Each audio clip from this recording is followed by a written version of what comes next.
আসসালামু আলাইকুম। Web designer for beginners কোর্সের ১৩তম দিনে আপনাদেরকে স্বাগতম। আপনাদের সাথে আছি আমি রুম্মান সাদিক। আজকে আমরা শিখব সিএসএস কোড স্ট্রাকচার সম্পর্কে। সিএসএস মানে হচ্ছে ক্যাসকেডিং স্টাইল শিট।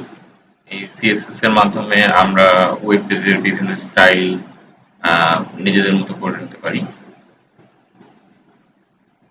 আমরা সামনে চলে যাই। এই সিএসএস একটা এইচটিএমএল পেজের সাথে লিংক করতে হয়। তো এই সিএসএস আমরা করতে পারি তিন রকম ভাবে। একটা হচ্ছে ইনলাইন সিএসএস, একটা হচ্ছে ইন্টারনাল সিএসএস, একটা হচ্ছে এক্সটার্নাল সিএসএস।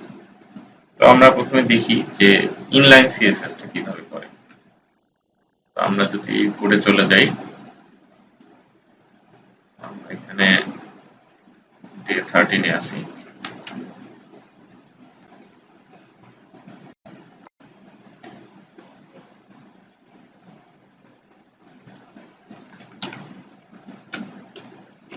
আমরা একটা এইচটিএমএল পেজ ক্রিয়েট করলাম।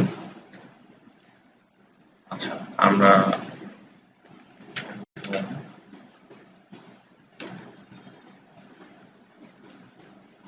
এখানে কিছু হেডিং, কিছু প্যারাগ্রাফ ক্রিয়েট করলাম।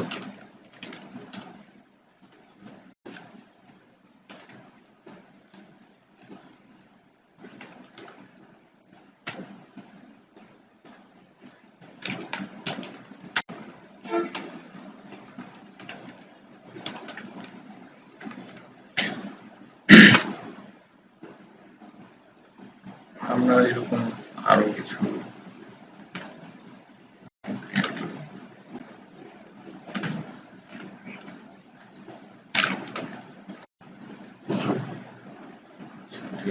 দিলাম।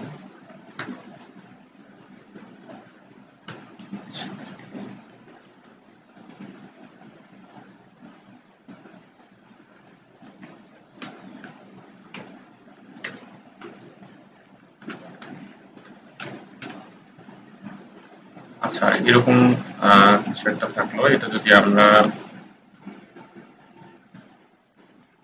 ওয়েব পেজে গিয়ে দেখতে চাই,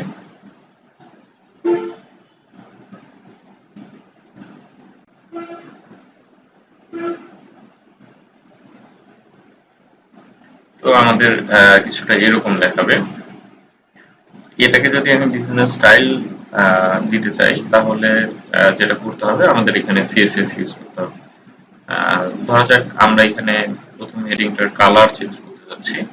তো সেক্ষেত্রে আমাদেরকে যেটা করতে হবে, আমরা সিএসএস ইউজ করব। আমরা কোডে চলে যাই। তো সিএসএস ইউজ করার জন্য যেটা করতে পারি আমরা, সেটা হচ্ছে আমরা যে ট্যাগের ভিতরে এলিমেন্ট গুলা চেঞ্জ করতে যাচ্ছি, আমরা ধরা যাক প্রথম ট্যাগের এলিমেন্টটাকে চেঞ্জ করতে যাচ্ছি। এইখানে H1 এটাকে আমরা চেঞ্জ করতে যাচ্ছি, এটার কালার চেঞ্জ করতে যাচ্ছি। ধরা যাক এটার কালার আমরা ব্লু করতে চাই। তো সেক্ষেত্রে আমাদেরকে যেটা করতে হবে, সেটা হচ্ছে এই ট্যাগের ভিতরে আমাদেরকে স্টাইল অ্যাট্রিবিউট ইউজ করতে হবে। স্টাইল অ্যাট্রিবিউটের ভিতরে আমরা স্টাইল অ্যাট্রিবিউট ইউজ করে তার ভ্যালুর ভিতরে আমরা দিব হচ্ছে কালার। তারপরে কালারের ভিতরে আমরা এখন যে কালার দিতে চাই, ধরা যাক এখানে আমি ব্লু দিলাম। তো আমাদেরকে এখানে একটা কোলন দিতে হবে, লাস্টে সেমিকোলন দিতে হবে। আর পুরোটাই থাকবে আমাদের একটা কোটেশনের ভিতরে। তো এই স্টাইল অ্যাট্রিবিউটের মাধ্যমে আমরা এই হেডিংটাকে কালার করে ফেললাম। আমরা যদি এখন রিলোড দিই, তাহলে দেখতে পাচ্ছি এখানে এটার কালার কিন্তু চেঞ্জ হয়ে গেছে। তো এইভাবে সিএসএস একটা লাইনে আমরা আলাদাভাবে সিএসএস ইউজ করাকে বলা হচ্ছে ইনলাইন সিএসএস। তো এটা হচ্ছে ইনলাইন সিএসএস। আরেকটা ভাবে সিএসএস করা যায়, সেটা হচ্ছে ইন্টারনাল সিএসএস। ইন্টারনাল সিএসএস টা কিভাবে করা যায়, সেটা হচ্ছে আমরা এই যে হেড ট্যাগের ভিতরে আমরা স্টাইল ট্যাগ ইউজ করতে পারি। স্টাইল ট্যাগ ইউজ করতে পারি। স্টাইল ট্যাগের ভিতরে এখন আমরা সিএসএস ইউজ করতে পারি। যেমন আমি ধরা যাক যে এই যে দ্বিতীয় হেডিংটাকে আমরা অন্য একটা কালার দিতে